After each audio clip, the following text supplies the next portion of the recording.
Dice?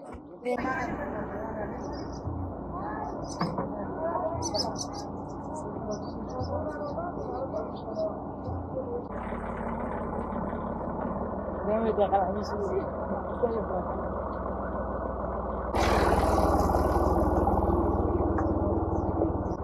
Bir tane kaç.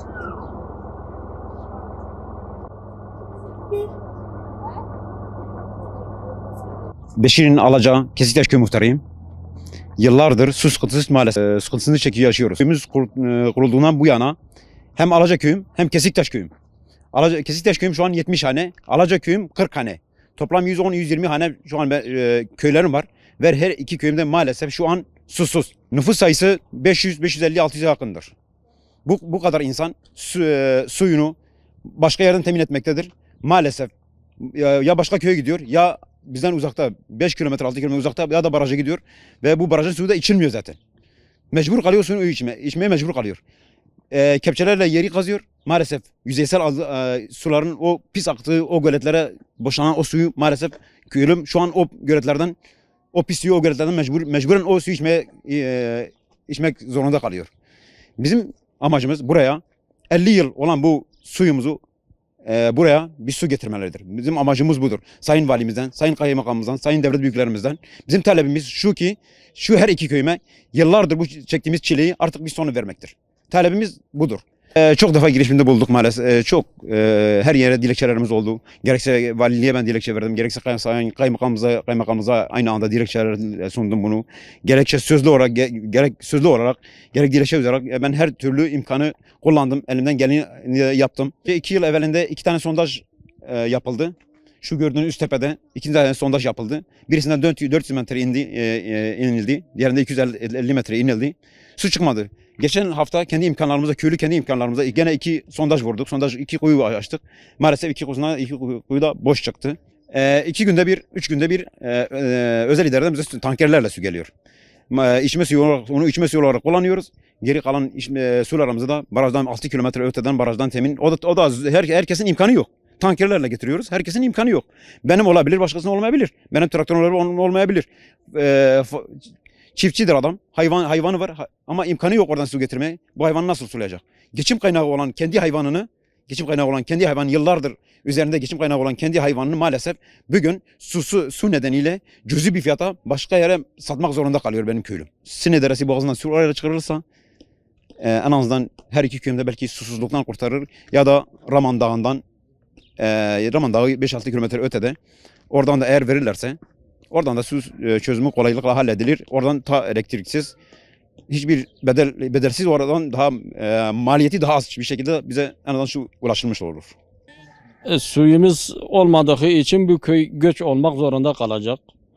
İşte bazı hayvanlarımız var, şeyimiz var.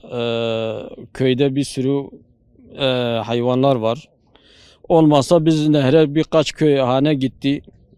Dere boyuna gittiler. Onun için biz susuzuz. Yetkilerden su istiyoruz. Bir ricamız var, yetkilerden su istiyoruz. Evde içecek suyumuz yok. İnan ki Allah'tan bir aydır ben evde elbise yıkamamışım. Kardeşlerimin evine götürmüşüm, Batman'da yıkıyorum. Abi şu anda devletten ricamız su. Su yok. 50-60 hanede su yok. Şu an yarısı hayvancılıktan 10 kilometre dereye gitmiş. Vallahi elbisemizden böyle Batman'a gönderip elbisemizi yıkıyoruz. Artık neredeyse avratlarda birbirimize düşman olduk.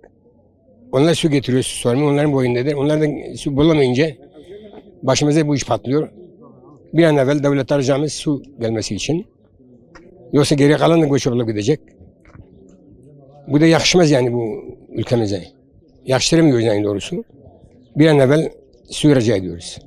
أنا ما تنلاو أما اختيار نخوشن شوكي ما ديشيم كان هرن أم ديشنا مش فرج في كنتي باركن عافتنا وكم تنل كنت يكشي مقاعين لا يكون من بكام تشون ربنا قو عافتنا أم كان خلفيدي خويكن ديجا تاني مع اختيار ما زين كان هرن كاف جيتنا أن كان بس الريف دوري بسكن بشو كام تنا أمري من حفتي وحفت صالح حفتي وحفت صالح ايش بلي في كنتيمه أفقد بآف هرد عين شو بشر كان نقطة مرت كتمان طلع الباطماني جانا جي آفتي باكر كيما شوي الفي أفايرو ثيرو لحا الفي كنت هالفي خوارا عني تخيط كناكي آفاي درناي ها آفاني درها عني عرض كيل ولد كناكي آفش بلي عرضيش درناي أجوالي تخوازين أما عفيت تخوازين يا شلين مهوكا نهرن آفا والله كان جلي خوجي شو يمجي قلنا ما لما أنا شوشتي آفتنا زي ما أنا شوشتي أم ربنا والله ربنا جي خلاوتنا والله ما عفيت خواذ أما عفيت خواذ من ربنا يعافينا تنا آف مرة بعد ما تنقيرك بيجي بوشة تنقيرك بيجي بحالي كما الدم ناكا مستي دمينين شوشتي دمينين أم صافا قلنا ما لما أنا شوشتي دميني تبتوزي تبقى معنا يعني بقى تبقى معلمات ناين دروجي نخش تبتوز تبزبلي آفتنا أبز زمان يلا برينا من ربنا